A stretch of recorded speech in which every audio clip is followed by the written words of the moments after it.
루비 책밤.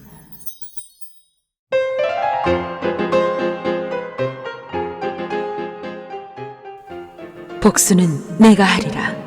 내 일을 보복하리.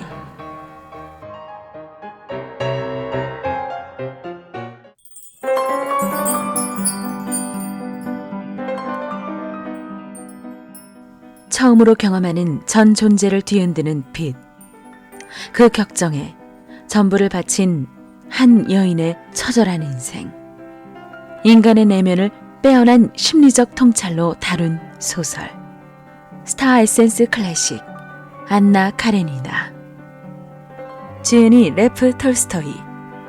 번역 서상원. 출판 스타북스. 낭독 성우 루비.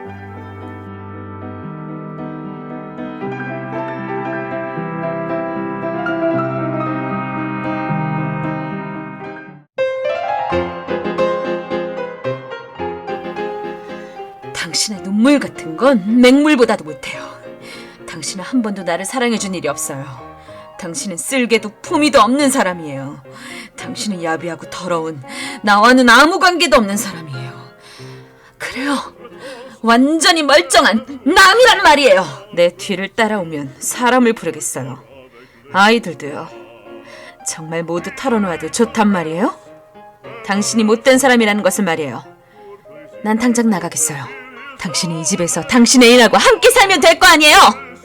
순간 안나는 지금 자기가 해야 할 일을 깨달았다. 안나는 가벼운 발걸음으로 재빨리 급수탑에서 철로로 통하는 계단을 내려가 지나가는 열차에 바싹 다가섰다. 안나는 열차의 아래쪽을 바라보았다.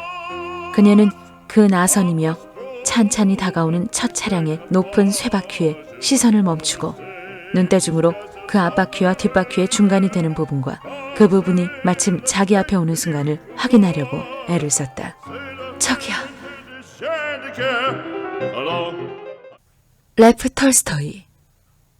1828년 러시아 야스나야 폴리아나에서 5남매 중 넷째로 태어났다.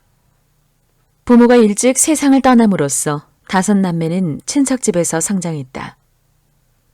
1844년 카잔 대학교에 입학하지만 대학 교육에 실망하고 3년 뒤 고향으로 돌아간다. 그곳에서 작품 집필을 시작하는 한편 잡지 동시대인의 익명으로 연재하면서 작가로서 첫 발을 내딛는다. 이때 갖게 된 농민에 대한 깊은 관심과 애정은 평생 이어진다. 1848년에는 다시 고향을 떠나 모스크바와 상트페테르부르크에서 지내며 방탕한 생활에 빠진다. 1851년 육군 장교로 입대하여 체첸 공격에 가담하였으며 이듬해 자전소설인 유년 시절을 발표해 문단의 주목을 받았다. 1856년에는 전역하여 1857년 프랑스, 이탈리아, 독일을 여행하고 이듬해 고향에 돌아와 농민 자녀들을 위한 학교를 세운다. 1862년 지인의 딸과 결혼한 이후 아내가 남편을 대신하여 영지를 관리하고 원고를 정리하는 등 내조에 힘을 쏟으며 톨스토이는 문학에 전념하여 전쟁과 평화, 안나 카레니나 등 대작을 집필하게 된다. 작가로서의 명성을 누리면서도 40대 후반 즈음부터 삶의 위기를 겪게 된 톨스토이는 한동안 문학은 포기하다시피 하며 종교 문제에 깊이 빠져들었다. 문학보다 종교적인 비중이 점차 커진 이후인 1899년 대표작 부활을 완성했으나 문학작품의 종교적 색채가 짙어지는 것 또한 가족의 불만을 샀다. 1910년에 그가 가족 중에서 유일하게 자기를 이해해주던 딸 알렉산드라에게 모든 저서의 판권을 상속한다는 유언장을 작성하면서 아내와의 불화가 절정에 치닫자 가출을 단행한다. 그러나 기차 여행 중에 걸린 감기가 폐렴으로 번지면서 아스타포브 역의 역장집을 빌려 쉬던 중 집을 나온 지 열흘 만인 11월 7일 새벽 세상을 떠나고 만다. 톨스토이의 시신은 야스나야 폴리아나로 운구되어 묻혔다.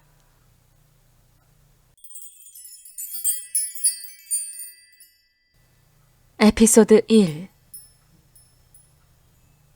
일부 결혼생활 1.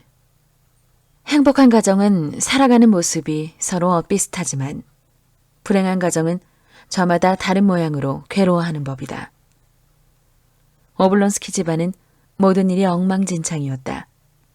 아내는 남편이 전에 가정교사로 있던 프랑스 여인과 관계한 것을 알고는 이제 도저히 같은 집에서 살 수 없다고 선언했다. 이러한 상태가 사흘이나 계속되고 있어서 당사자인 부부는 물론 온 식구들로부터 고용인들에 이르기까지 거북해서 견딜 수가 없었다. 가족이나 고용인들은 이제 자기들은 같이 살 의미가 없어졌으며 아무리 싸구려 하숙에서 우연히 만난 사람들이라도 오블론스킨의 가족이나 고용인들보다는 더욱 친근감이 있을 거라 생각되었다. 아내는 자기가 쓰는 몇 개의 방에 틀어박힌 채 코끝도 내놓지 않았고 남편은 사흘을 하루 종일 밖으로 돌아다녔다. 아이들은 온 집안을 마구 뛰어다녔으며 지금의 가정교사인 영국 여인은 가정부와 말다툼을 하고는 다른 데에 새 일자리를 찾아달라고 친구에게 편지를 써보냈다. 어제는 일부러 식사 때를 노린 요리사가 저택에서 모습을 감추어 버렸고 허드렛 일을 하는 하녀와 마부도 이 집에서 나가겠다고 통고했다. 아내와 말다툼한 지 3일째 되던 날 스테판 아르카지치 오블론스키 공작 친구들은 수치바라고 불렀다. 여느 때의 시각, 즉 아침 8시에 아내의 침실이 아니라 자기 서재의 모로코 가죽 소파 위에서 잠이 깼다. 그러나 그는 한잠 더 자려고 생각했는지 살이 쪄서 윤기가 흐르는 몸을 쿠션 좋은 소파 위에서 돌아 누우며 이번에는 베개의 반대쪽 끝을 꼭 껴안고 거기에 얼굴을 파묻었다. 그러더니 갑자기 벌떡 일어나 소파 위에 앉아 눈을 떴다. 그래. 그게 도대체 무엇이었더라? 그는 방금 꾼 꿈을 떠올리면서 생각했다. 그러니까 그게 무엇이었더라? 그렇지. 알라빈이 다름슈타트에서 독일의 도시 한턱 냈지? 아니야. 다름슈타트가 아니야. 어딘지 미국풍의 곳이었어. 옳지. 꿈속이니까 다름슈타트가 미국에 있었던 거야. 그렇지. 알라빈이 한턱 낸 것은 유리 탁자 위였어. 맞았어. 그 탁자에서 모두 나의 보배 그대여를 노래 부르고 있었어. 아니, 나의 보배 그대여가 아니라 더 좋은 노래였지. 그리고 유리로 된 작은 술병들이 여러 개 늘어서 있었는데 그것들이 또 모두 여자들이었단 말이야? 그는 꿈을 모두 생각해냈다. 스테판 아르카지치의 눈은 빛나기 시작했고 미소를 띤 채 생각에 잠겼다. 좋았어. 참 좋았다니까. 그 밖에도 정말 눈부신 일들이 꿈속에 많이 나왔지만 그런 것은 말로는 도저히 표현할 수가 없고 지금 아무리 이렇게 생각해 보아도 분명히 잡히지 않는 것들이야. 그는 문득 커튼의 틈새로 비쳐드는 아침 햇살을 보고는 갑자기 들뜬 몸짓으로 두 발을 움직이며 소파에서 미끄러지듯 내려와 아내가 만든 금빛 모로코 가죽 장식의 슬리퍼, 작년 생일 선물로 아내가 지어준를 발로 더듬거렸다. 그리고 9년 동안이나 침실에서 하던 몸에 밴 습관으로 덧옷이 걸려있는 쪽으로 앉은 채 한 팔을 뻗었다. 그 순간 정신이 든 그는 자기가 왜 아내의 침실이 아닌 서재에서 자고 있었는지가 생각났다. 그의 얼굴에서는 미소가 사라지고 미간이 찌푸려졌다. 참, 그렇지. 그는 모든 일을 생각해내면서 앓는 소리같이 중얼거렸다.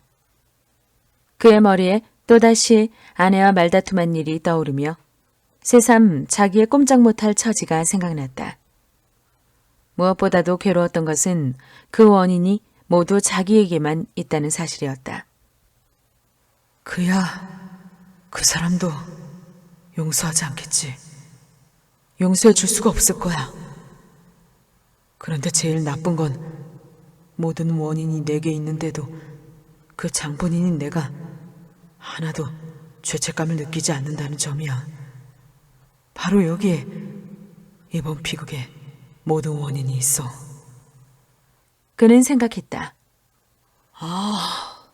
어떡하면 좋을까? 그는 아내와의 싸움에서 받은 아픈 인상을 이것저것 떠올리면서 절망적으로 소리쳤다. 무엇보다도 불쾌했던 것은 그 말다툼의 첫 순간이었다. 그때 그는 만족스럽고 상쾌한 기분으로 극장에서 돌아와 아내에게 선물할 큰 배를 들고 응접실로 들어갔다. 거기에 아내의 모습은 없었다. 서재에도 없어 그는 깜짝 놀랐다.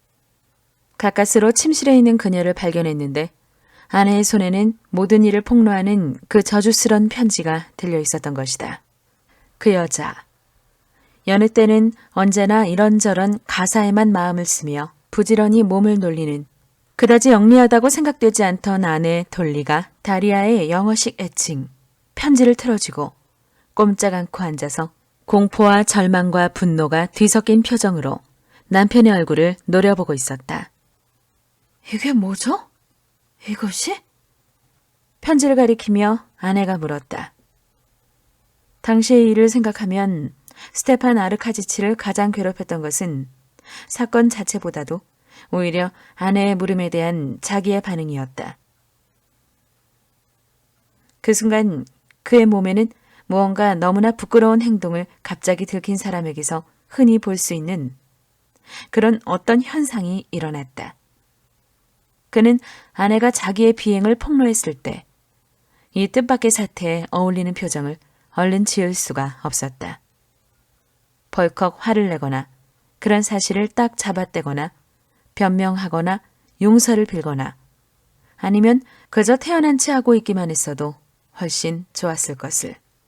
그 어느 것이든 그가 그때 한 짓보다는 그래도 나았을 것이다. 그의 얼굴은 전혀 저도 모르게 이것은 조건반사로군 하고 생리학을 좋아하는 스테판 아르카지치는 얼핏 생각했었다. 그 타고난 버릇인 선량하고도 얼빠진 미소를 문득 띄어버렸다. 이 얼빠진 미소만은 그 자신도 용서할 수가 없었다. 이 미소를 보자 다리아 알렉산드로브나는 마치 몸에 어디에 심한 아픔이라도 일어난 것처럼 몸을 부르르 떨더니 타고난 괄괄한 격정으로 한바탕 악담을 발끈 퍼붓고는 그대로 방에서 뛰쳐나가 버렸다.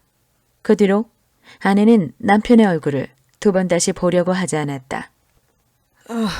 모든 것은 그놈의 얼빠진 미소가 원인이야.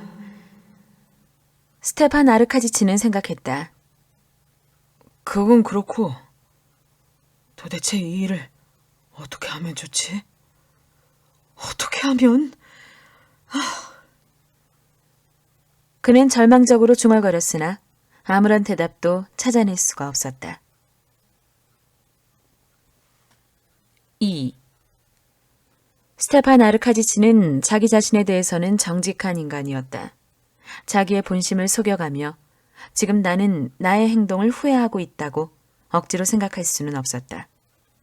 지금도 여전히 그는 34세의 잘생긴 사나이이며 다정다감하고 자신이 죽은 두 아이까지 치면 7명의 아이를 낳았고 자기보다 한 살밖에 젊지 않은 아내에게 매력을 느끼지 못한다고 해서 미안한 생각이 들지는 않았다.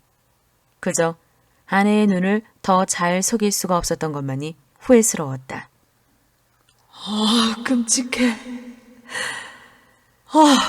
이거 정말 못 견디겠는데? 스테판 아르카지치는 그렇게 혼자 되뇌일 뿐 아무 묘안도 생각해내지 못했다. 이때까지는 모든 일이 잘 되어갔고 우리들은 그 얼마나 사이좋게 살고 있었던 거야. 돌리는 아이들에게 열중하느라 행복했고 나는 무엇이든 그녀를 간섭하지 않고 아이들 일이나 집안일이나 모두 그녀가 하자는 대로 내맡겼지. 그야 그 여자가 우리 집의 가정교사였던 것은 안 좋았어. 분명히 좋지 않았어. 도대체 자기 집에 있던 가정교사의 꽁무니를 쫓아다니는 것은 야비하고 저속한 일이 아닐 수 없어. 아니, 그렇기는 하지만 그녀는 참 멋진 여자지. 여기서 그는 롤랑양의 장난스런 까만 눈동자와 미소를 역력히 떠올렸다. 하지만 그 여자가 우리 집에 있는 동안은 나도 아무 짓을 하지 않으려 했어. 무엇보다 나빴던 건 그 여자가 이미 그렇긴 해도 마치 일부러 짜놓은 각본처럼 돼버리고 말았어. 대체 이것을 어떻게 하면 좋담? 그 해답은 얻을 수가 없다. 있는 것은 오직 한 가지. 너무나 복잡하고 해결 불가능한 문제에 대해서 이 인생이 준비해 놓고 있는 저 일반적인 해답뿐이었다. 해답이란 다른 것이 아니다. 그날그날의 요구에 따라서 살아가야 한다. 쓸데없는 일은 잊어버리라는 것이었다. 하지만 잠을 자면 모든 것을 잊을 수 있다 해도 밤이 오기까지는 그럴 수도 없는 노릇이어서 저 유리술병의 여자들이 부르는 음악의 세계로 돌아갈 수가 없다. 그렇다면 이제는 생활의 꿈으로 모든 것을 잊는 수밖에 없다. 하여튼 어떻게 되겠지. 스테판 아르카지치는 혼잣말을 하며 일어났다. 그는 하늘색 비단으로 안을 받친 잿빛 덧옷을 걸치고 허리띠를 아무렇게나 묶고는 딱 벌어진 가슴 가득히 공기를 들이마셨다. 그리고 근육이 발달한 몸을 가볍게 움직이며 앙가바리인 발을 기운차게 내딛고 창가로 가서 커튼을 열어 젖히고는 소리 높이 배를 올렸다. 벨소리를 듣자 오래된 시종 마트베이가 금방 주인의 옷과 구두와 전보를 손에 들고 들어왔다. 마트베이의 뒤를 따라 수염 깎는 도구를 든 이발사도 들어왔다. 관청에서 서류가 와 있나? 스테판 아르카지치는 전보를 받고 거울 앞에 앉으며 물었다. 책상 위에 놓아두었습니다. 마트베이는 동정어린, 그러면서 뭔가 묻는 듯한 눈길로 주인의 얼굴을 슬쩍 바라보며 대답했다. 그러더니 조금 사이를 두었다가 교활한 듯한 웃음을 띠며 덧붙였다. 전세마차의 주인 영감한테서 심부름꾼이 왔습니다. 스테판 아르카지치는 아무 대답도 하지 않고 그저 거울 속 마트베이의 얼굴을 힐끗 쳐다보았다. 거울 속에서 얼른 마주친 눈빛에서 두 사람이 서로를 얼마나 잘 이해하고 있는지가 엿보였다. 스테판 아르카지치의 눈은 마치 너는 무엇 때문에 그런 말을 하지? 설마 사정을 모를 까닭이 없을 텐데 하고 말하고 있는 것 같았다. 마트베이는 우옷 호주머니에 두 손을 찌른 채 다리 하나를 편하게 내딛고 선량한 미소를 띠며 말없이 주인의 얼굴을 바라보고 있었다. 돌아오는 일요일에 다시 오라고 말해주었습니다. 그때까지는 주인 어른을 귀찮게 하거나 자기네도 헛걸음을 하지 않도록 하라고 일러주었습니다. 마트베이는 분명히 미리 준비해두었던 듯한 말을 늘어놓았다. 스테판 아르카지치는 마트베이가 익사를 부리며 주인의 주의를 끌고 싶어 한다는 것을 깨달았다. 그는 전보를 듣고 언제나처럼 틀린 단어를 머릿속으로 고쳐가며 읽고 나더니 얼굴에 반짝 밝은 빛을 떠올렸다. 여보게, 마트베이. 내일 안 나가온다는 건 그거 참 잘 되었군요. 마트베이의 짧은 대답은 주인과 마찬가지로 이 방문의 뜻, 주인이 좋아하는 누이 동생 안나가 부부의 화해에 한몫을 하고 나설 것임을 알고 있다는 표시였다. 혼자 오신답니까? 아니면 바깥 양반과 함께입니까? 마트베이가 물었다. 스테판 아르카지치는 말을 할 수 없었다. 마침 이발사가 윗입술을 면도하고 있었기 때문이었다. 그가 손가락 하나를 세워 보였다. 마트베이는 거울에 비친 그들을 향해 고개를 끄덕였다. 혼자이시군요. 그럼 2층에다 방을 준비해 둘까요? 가서 다리아 알렉산드로브나에게 물어보고 어디가 좋은지 만인게요? 무언가 납득이 가지 않는 얼굴로 마트베이는 되물었다. 그리고 이 정보를 가지고 가서 보여주라고. 뭐라고 대답하는지. 속을 좀 떠보겠다는 말씀이군. 마트베이는 짐작하면서 그저 이렇게 대답했다. 네, 알겠습니다. 마트베이가 전보를 손에 들고 목 긴 구두를 삐걱거리며 느릿느릿하게 방 안으로 돌아왔을 때 스테판 아르카지치는 세수를 하고 머리를 빗은 후 막 옷을 갈아입으려던 참이었다. 이발사는 이미 방에서 나가고 없었다. 다리아 알렉산드로브나 마님께서는 이제 나가버릴 테니까 그분, 다시 말해서 주인님 좋으실 대로 처리하라고 말씀하셨습니다. 마트베이는 두 손을 호주머니에 찌르고 고개를 옆으로 기울인 채 주인의 얼굴을 가만히 지켜보았다. 어떻게 하면 좋지, 마트베이? 주인의 말에 마트베이는 고개를 가볍게 끄덕이면서 대답했다. 걱정하지 마십시오. 모든 것이 원만하게 잘 수습될 겁니다. 모든 것이 원만하게 수습이 돼? 예, 틀림없습니다. 그렇게 생각하나? 어이, 거기 있는 게 누구지? 문 밖에 여자의 옷 스치는 소리가 나는 것을 들은 스테판 아르카지치가 물었다. 저예요. 야무지고 상냥한 여자의 목소리가 들리더니 늙은 보모 마트료나 필리모노브나의 얼굴이 나타났다. 그래, 무슨 일이지, 마트료사? 마트료나의 애칭. 스테판 아르카지치는 문 쪽으로 걸어가며 물었다. 무슨 일이지? 그는 힘없는 목소리로 다시 한번 물었다. 주인님, 지금 바로 마님께 가셔서 한 번 더 용서를 비세요. 그러면 틀림없이 일이 잘 되어 나갈 거예요. 마님이 괴로워하시는 모습이란 정말 보기에 딱할 지경이에요. 게다가 온 집안이 뒤죽박죽이 되고 있어요. 주인님, 아이들이 불쌍하다는 생각도 하셔야죠. 제발 가셔서 용서를 비세요. 이제 어쩔 수가 없게 되었어요.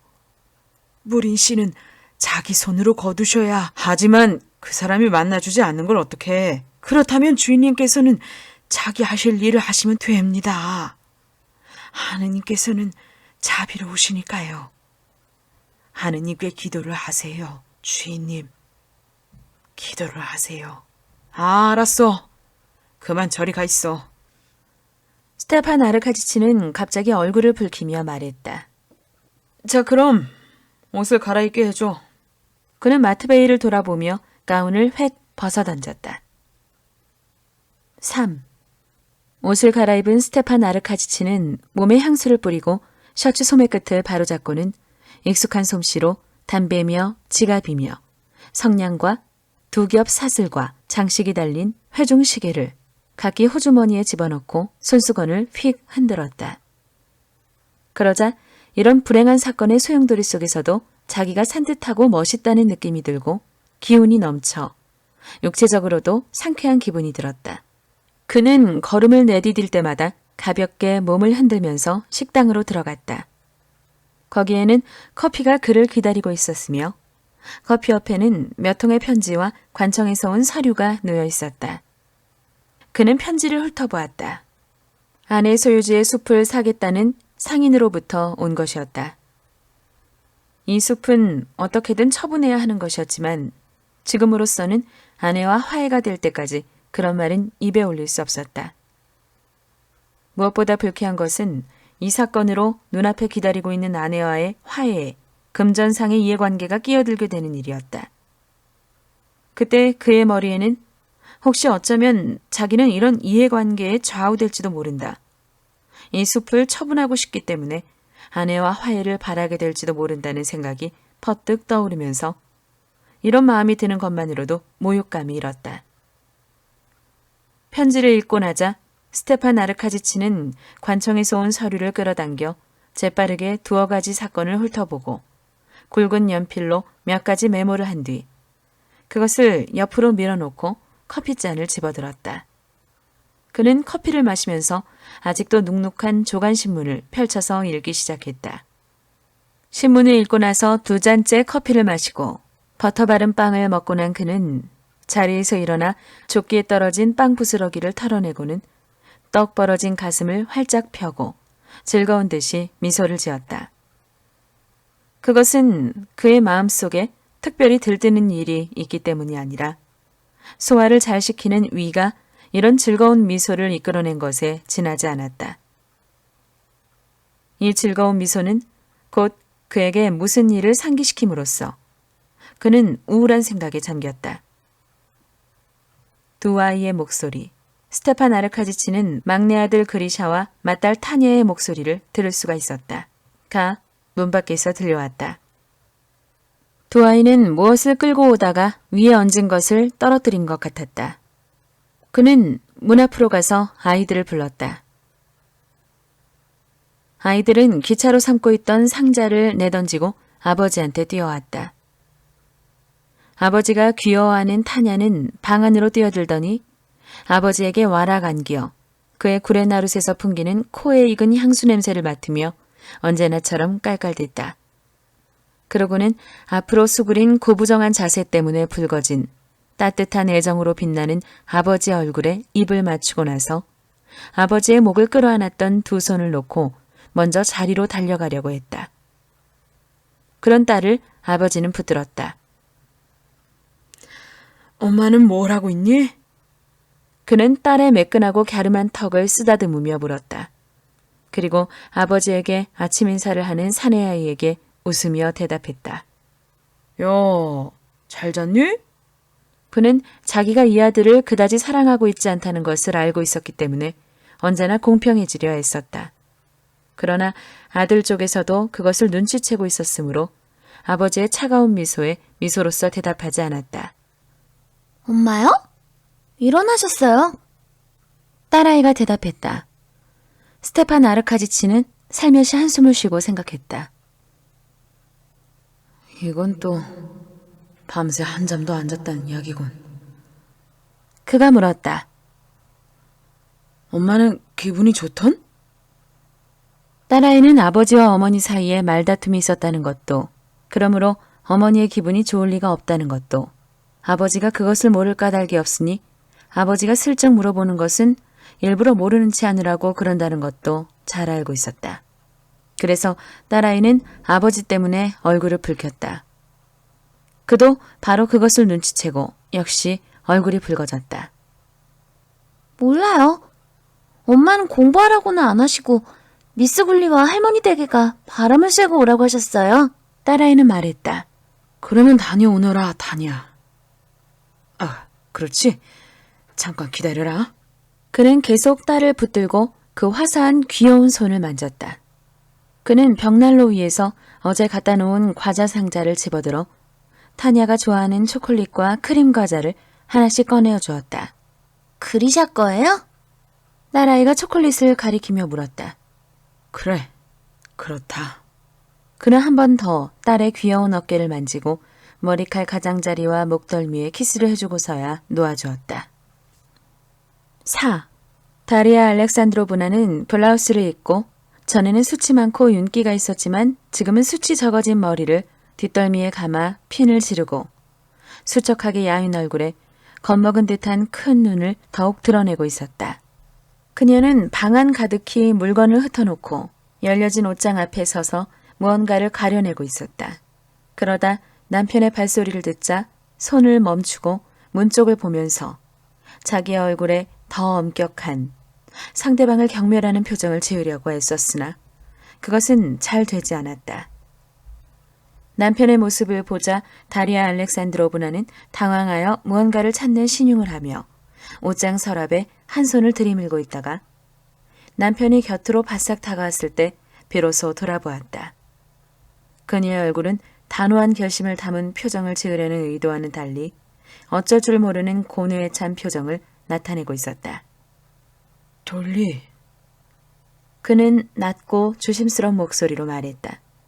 그는 고개를 숙이고 아내에게 가엾고 고분고분한 태도를 보이려고 했으나 그의 모습은 여전히 생기와 건강에 넘쳐 있었다. 그녀는 생기와 건강에 차 있는 남편의 모습을 쭉 훑어보았다. 그래, 이 사람은 행복으로 가득 차 만족하고 있구나. 그런데 나는 뭐지? 저 사람의 즐거운 표정을 보면 몸이 오싹해져. 남들은 이 친절함을 좋아하고 칭찬하지만 나는 이 사람의 호인다운 모습이 정말 질색이야. 그녀는 생각했다. 그녀의 입은 다물어지고 창백하고 신경질적인 얼굴에 오른쪽 볼이 파르르 떨렸다. 무슨 일이세요? 그녀는 가슴속에서 쥐어짜는 것 같은 목소리로 얼른 말했다. 돌리, 오늘 안 나가온단 말이야. 그는 목소리를 떨면서 다시 불렀다. 그게 어쨌다는 거예요? 나는 만나지 않겠어요. 그녀는 큰 소리를 냈다. 그래도 그럴 수는 없지 않아, 돌리. 나가세요. 나가세요. 나가란 말이에요. 그녀는 남편을 외면한 채 큰 소리를 계속 질렀는데 그것은 마치 육체적인 고통에서 터져나오는 목소리 같았다. 스테판 아르카지치가 조금 전에 아내에 대해서 생각하고 있을 때는 마트베이의 말을 빌리면 모든 일이 원만히 수습될 것으로 기대되었고 차분히 가라앉은 마음으로 천천히 신문을 읽고 커피를 마실 수가 있었다. 그러나 지금 아내의 야위고 괴로움에 허덕거리는 얼굴을 보고 또 숙명을 감수하는 절망적인 목소리를 듣게 되니 그는 무언가가 목에까지 치밀어 올라와 숨이 막히고 눈에는 눈물이 글썽거렸다. 나는 얼마나 큰일을 저질렀단 말인가. 돌리, 제발 부탁이야. 제발. 그는 더 말을 계속할 수가 없었다. 치미는 울음으로 목이 막혀버린 것이다. 그녀가 옷장문을 쾅 닫고 남편을 돌아보았다. 돌리, 나는 아무 말도 할 수 없어. 오직 한 가지 용서를 빌 뿐이야. 용서해줘. 보라고. 생각을 좀 해봐. 9년 동안의 생활이 겨우 한때의 잘못도 보상할 수 없단 말이요? 다리아 알렉산드로브나는 시선을 떨어뜨리고 남편의 말에 귀를 기울이고 있었는데 그 모습은 마치 남편으로부터 당신이 오해하고 있소 라는 말을 들었으면 하고 빌고 있는 것 같았다. 잠시 넋을 빼앗긴.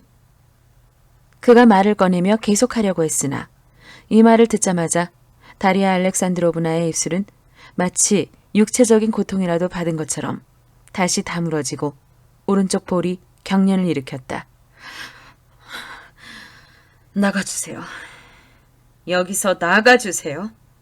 그리고 이제 그런 넋을 빼앗겠다느니 하는 구역질 나는 더러운 말은 내 앞에서 입 밖에 꺼내지 마세요. 그녀는 아까보다 더 목청을 더두어 소리질렀다. 그녀는 자기가 나가려고 했으나 갑자기 비틀거리며 의자의 등을 붙잡고 몸을 기댔다. 그러자 그의 얼굴이 누그러지며 입술은 부풀고 두 눈에는 눈물이 가득 고였다. 돌리, 제발 부탁이요. 아이들을 생각해봐요. 그 아이들이 무슨 죄가 있겠어. 잘못은 나에게만 있으니 나를 벌해줘요. 죄를 씻으라고 말해줘요. 내가 할 수 있는 일이라면 무엇이든지 하겠어. 내가 잘못했어. 내가 얼마나 잘못했다고 생각하는지 말로 다 할 수 없을 지경이요. 그러니 돌리, 제발 용서해줘. 어느새 흐느끼면서 그가 말을 꺼냈다. 나는 언제나 아이들을 생각하고 있어요. 그 아이들을 구하기 위해서 이 세상에 살 수 있는 일이라면 무엇이든지 할 생각이에요. 하지만 어떻게 하면 그 아이들을 구할 수 있을지 알 수가 없어요. 아이들을 아버지 곁에 놓아둘 것인지 아니면 행실 나쁜 아버지한테서 떼어놓을 것인지. 네, 그렇고 말고요. 방탕한 아버지하고 말이에요. 이보세요?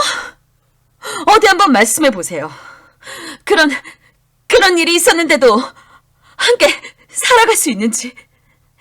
정말 그럴 수가 있을까요? 말해 보세요. 정말로 그게 가능한 일인지를.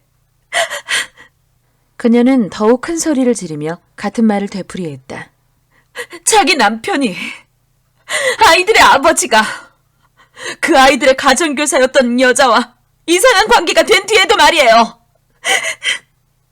하지만 어떻게 하면 좋단 말이오? 이제 와서 어떻게 하면 좋단 말이오? 그는 애원하는 목소리로 말했으나 자기가 무슨 말을 하고 있는지 알 수가 없었고 그저 아까보다 더욱 고개를 떨굴 뿐이었다.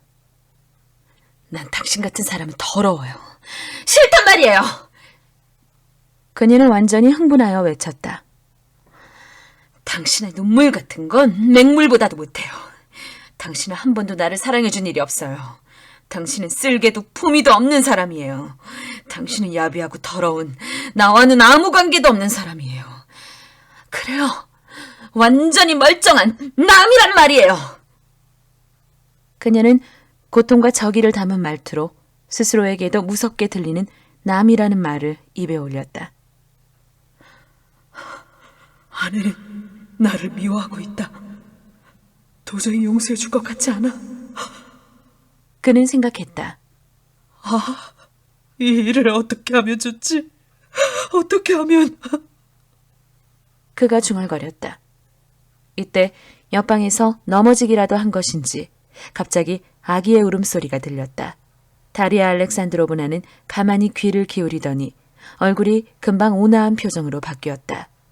그녀는 마치 자기가 지금 어디에 있고 무엇을 해야 하는지 모르는 듯 한동안 가만히 생각에 잠겨 있더니 이내 일어서서 문 쪽으로 걸어갔다. 저 사람은 내 아이를 사랑하고 있지 않은가? 내 아이를 저렇게 귀여워하면서 어떻게 나를 미워할 수가 있을까? 스테판 아르카지치는 아기의 울음소리를 들었을 때 아내의 얼굴이 변한 것을 눈치채고 생각했다. 돌리, 꼭 한마디만 더 하겠어. 그는 아내의 뒤를 쫓아가면서 말했다. 내 뒤를 따라오면 사람을 부르겠어요. 아이들도요. 정말 모두 털어놓아도 좋단 말이에요? 당신이 못된 사람이라는 것을 말이에요. 난 당장 나가겠어요. 당신이 이 집에서 당신의 일하고 함께 살면 될 거 아니에요? 그녀는 문을 쾅 닫고 나가버렸다. 스테판 아르카지치는 한숨을 쉬며 얼굴에 땀을 닦고 조용히 방을 나가려 했다. 마트베이 녀석은 모든 것이 잘 돌아가게 될 거라고 이죽거렸는데 이게 무슨 꼴이야? 아니, 그런 조짐조차 없지 않나? 도대체 어떻게 하면 좋단 말인가? 그건 그렇고 저 사람이 점잖지 못하게 떠들어대는 꼬락선이란... 그는 아내가 큰 소리로 외친 비열한 사람이니 애인이니 하는 말을 생각하면서 혼잣말을 했다. 어쩌면 하녀들이 들었을지도 몰라. 정말 견딜 수 없군. 지독해. 스테판 아르카지치는 잠시 거기에 서 있다가 곧 눈을 닫고 한숨을 몰아쉰 다음 가슴을 탁 펴고 방에서 나갔다. 5.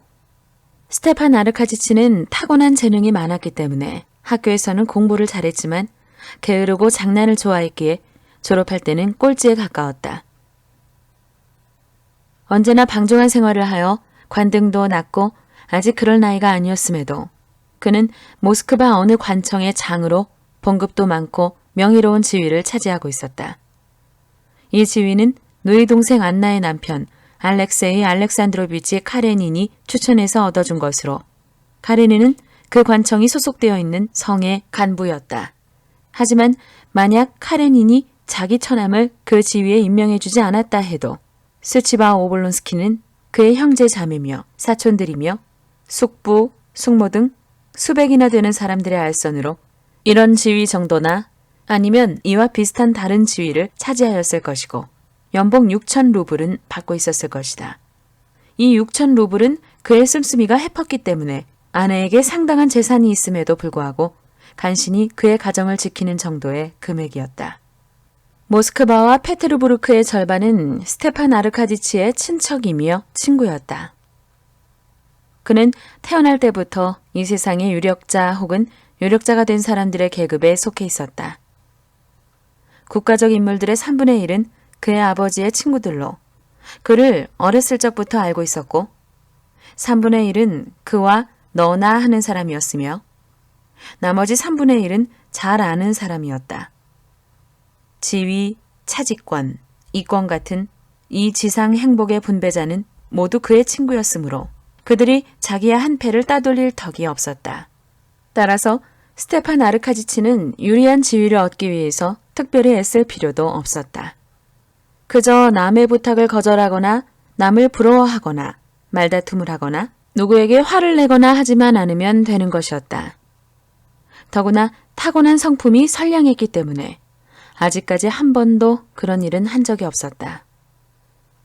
여기에서 만일 누가 그에게 자네는 필요한 만큼 봉급을 받는 지위를 얻기가 어려울 것이라고 말한다면 그는 그 말을 우습게 여겼을 것임에 틀림없다. 그는 자기와 동년배의 사람들이 얻는 만큼의 것을 바랐을 뿐이었으며 그런 정도의 직무라면 그도 남 못지않게 훌륭히 해낼 능력이 있었다. 근무지에 도착하자 스테판 아르카지치는 그의 서류 가방을 든 고분고분한 수의의 안내를 받으며 조그만 자기 방으로 들어가 제복으로 갈아입고 사무실로 들어갔다. 그를 본 서기며 속관들이 일제히 일어서서 밝은 얼굴로 공손히 머리를 숙였다. 그는 언제나처럼 부지런한 발걸음으로 다가가서 동료들과 악수하고 자기 자리에 앉았다. 그리고 예의에 어긋나지 않을 정도의 농담과 잡담을 주고받은 다음 일에 착수하기 시작했다. 일을 기분 좋게 진행시키는 데 필요한 자유와 솔직함과 공식적인 태도와의 한계를 스테판 아르카지치만큼 정확하게 찾아내는 사람은 아마 없을 것이다. 비서는 사무실에 있는 다른 사람들과 마찬가지로 쾌활하게 그러면서도 정중하게 서류를 들고 그에게 가까이 와서 역시 스테판 아르카지치에게 배운 친근하고 자유로운 어조로 이야기를 했다. 이제야 펜자현에서 조회의 회답이 왔습니다. 이 서류가 그것인데요. 어떻게 할까요? 아, 드디어 왔나 보군. 스테판 아르카지치는 서류 사이에 손가락을 끼우며 말했다.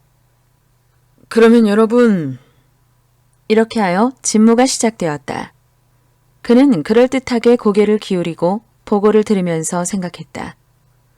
만일 이 친구들이 반시간 전에 자기네 상사인 내가 죄 지은 어린애와 같은 꼴을 하고 있었던 것을 알게 된다면. 그런 생각으로 그의 눈은 보고서의 낭독을 들으면서도 웃고 있었다. 직무는 2시까지 계속되고 2시가 되면 한 차례 휴식하면서 점심을 들기로 되어 있었다.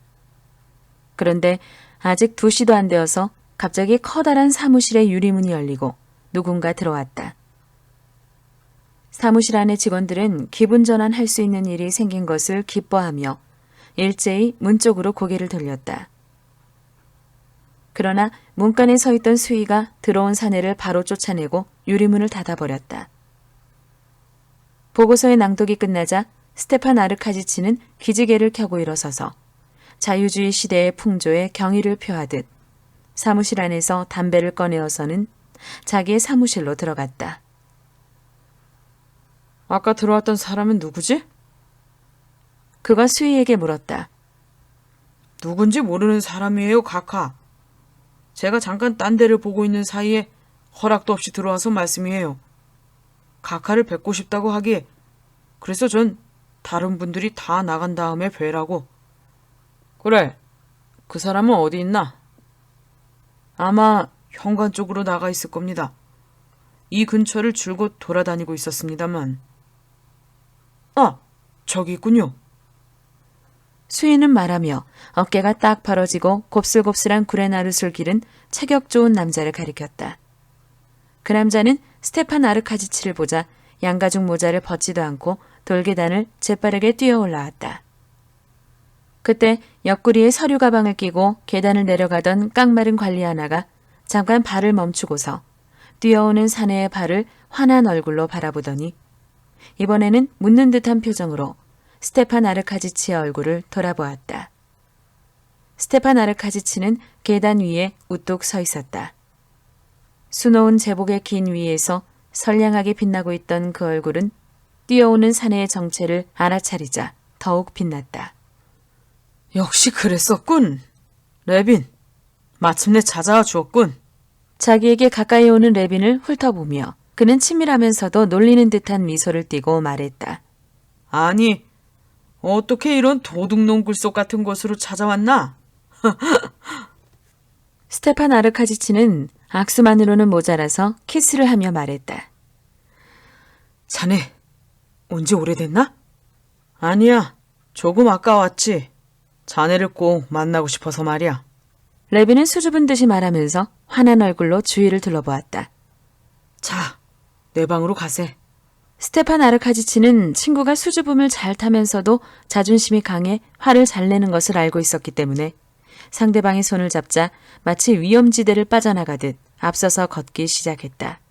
레빈은 아주 젊었을 때부터 그의 친구였다.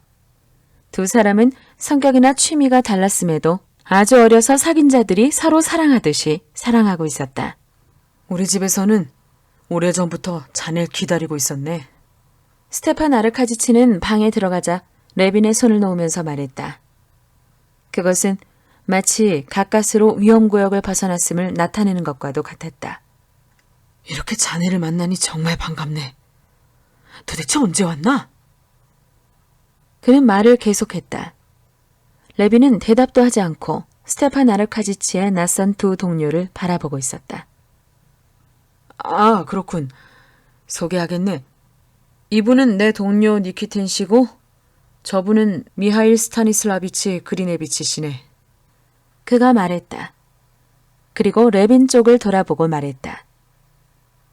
이쪽은 지방자치단체에서 활약하고 있는 신인. 아니, 한 손으로 오푸드나 약 80kg.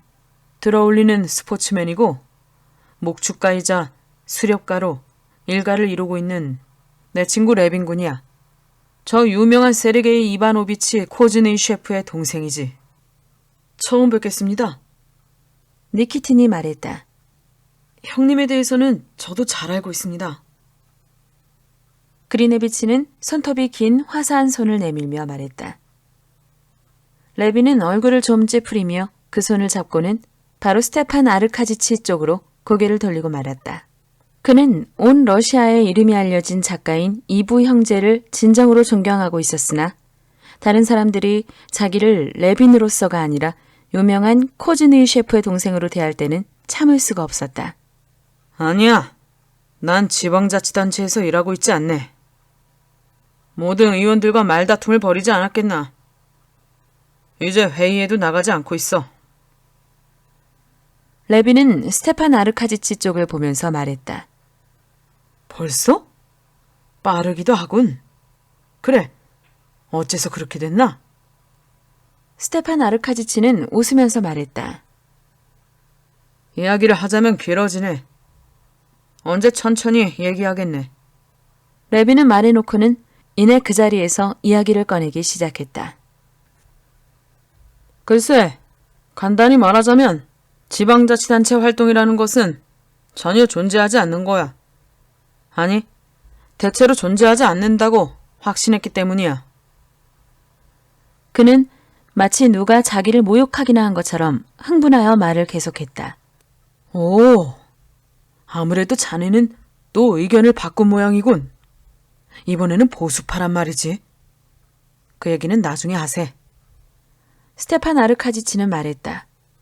그래, 나중에 하기로 하세. 그건 그렇고 자네를 꼭 만나야 할 일이 생겨서 찾아왔네. 레빈이 말했다. 스테판 아르카지치는 희미하게 웃음을 띄었다. 그런데 어찌된 일인가? 자네는 다시는 결코 서유럽풍의 옷은 입지 않겠다고 했었는데.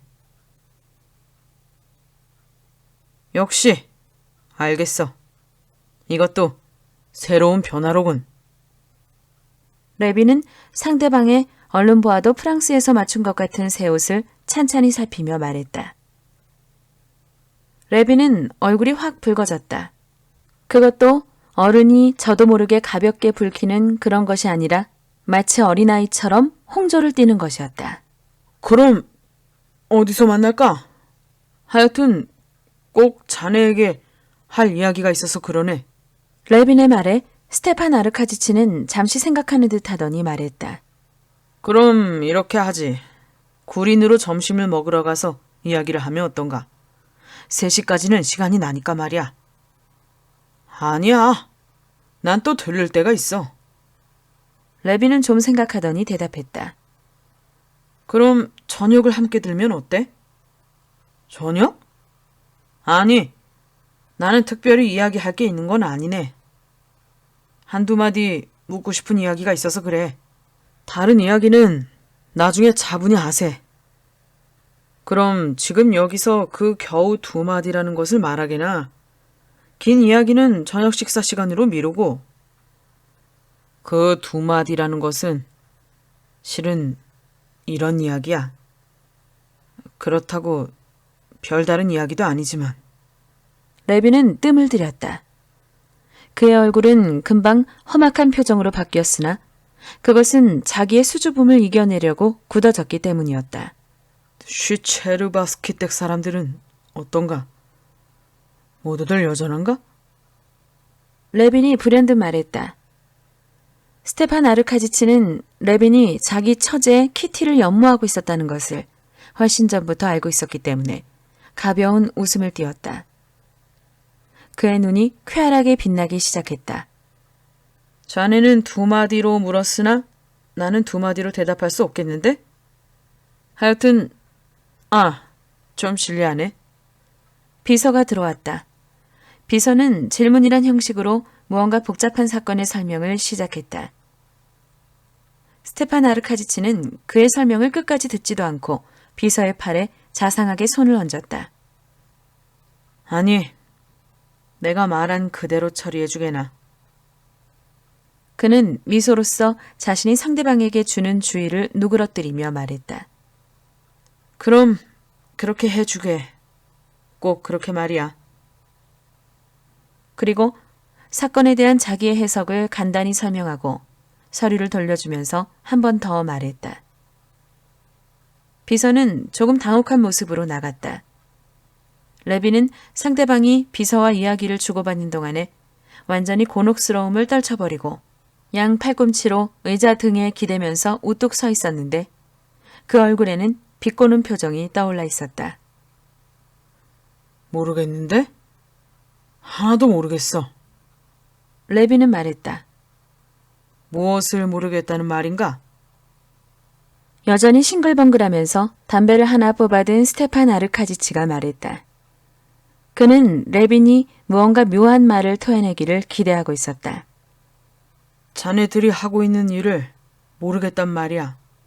자네는 어쩌면 그렇게 진지한 얼굴을 하고 그런 일을 할 수 있나? 레빈은 어깨를 움츠리며 말했다. 그게 어때서? 어때서라니? 아무것도 할 일이 없지 않은가? 자네는 그렇게 생각해도 우리에겐 일이 산더미같이 밀려있네. 서류라는 것이 말이지? 아마 그렇겠지. 그 방면엔 재능이 있으니까 말이야. 레빈은 덧붙였다. 그렇게 말하는 걸 보니 자네는 내게 무언가 결여된 데가 있다고 생각하는군. 어쩌면 그럴지도 몰라. 레빈은 말했다.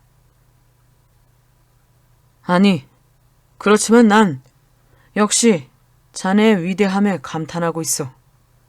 내 친구 중에 위대한 인물이었다는 걸 자랑으로 알고 있단 말일세.